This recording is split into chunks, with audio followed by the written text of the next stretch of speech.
Honorable Samoei Ruto William,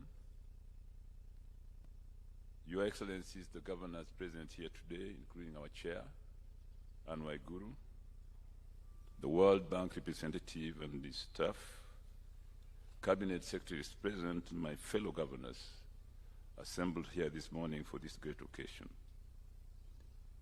Distinguished ladies and gentlemen, today, Your Excellency, marks a pivotal moment in our journey towards building vibrant, sustainable, and inclusive cities.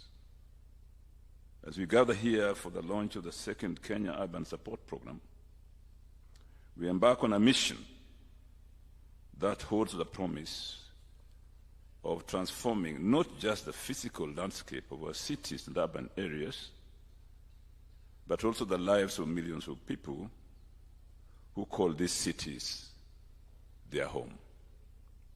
For example, Your Excellency, the majority of our people walk to work or to play in our cities.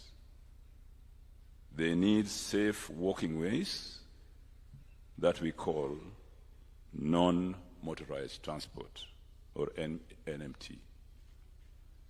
Urbanization, Your Excellency, one of the defining trends of our time.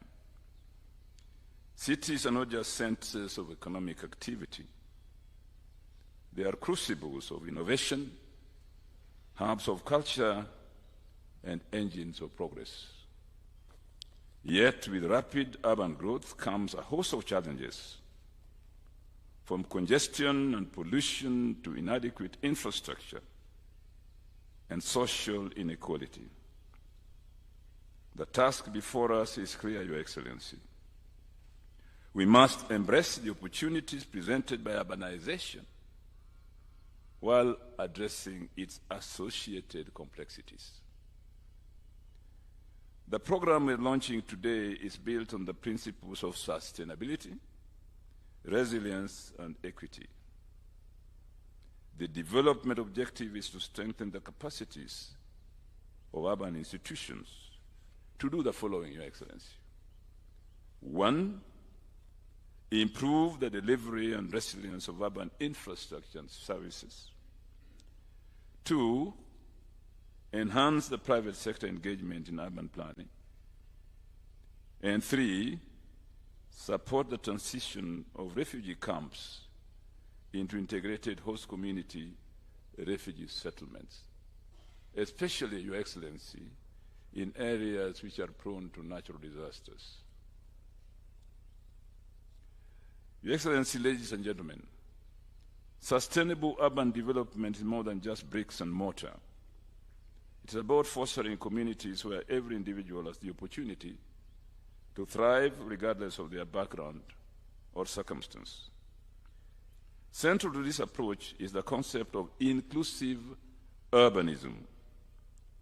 We recognize that the true measure of a city's success lies not in the skyscrapers or GDP, but in the well-being of its residents. This means ensuring that our urban spaces are accessible to all, and they are safe, clean, and green, and they offer ample opportunities for employment, education, and recreation. Your Excellencies, fellow governors, ladies and gentlemen, achieving this vision requires more than just government action. It demands collaboration and partnership across sectors and stakeholders, from the public and private sectors to civil society and local communities. It requires us to harness the power of technology and innovation to create smarter, more efficient cities. And it calls for bold leadership and long-term commitment to see our plans through to fruition.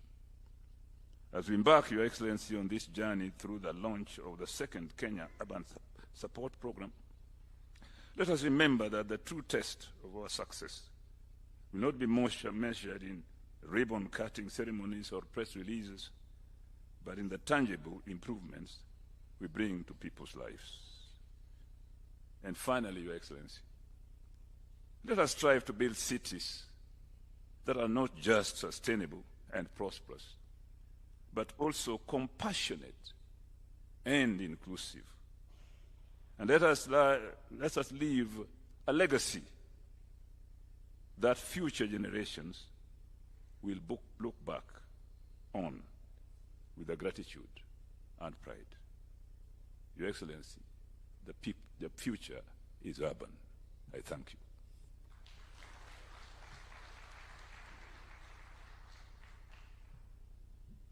Thank you very much, Your Excellency, Governor. As I call the chair of the COG, Your Excellency, allow me to expound on the points that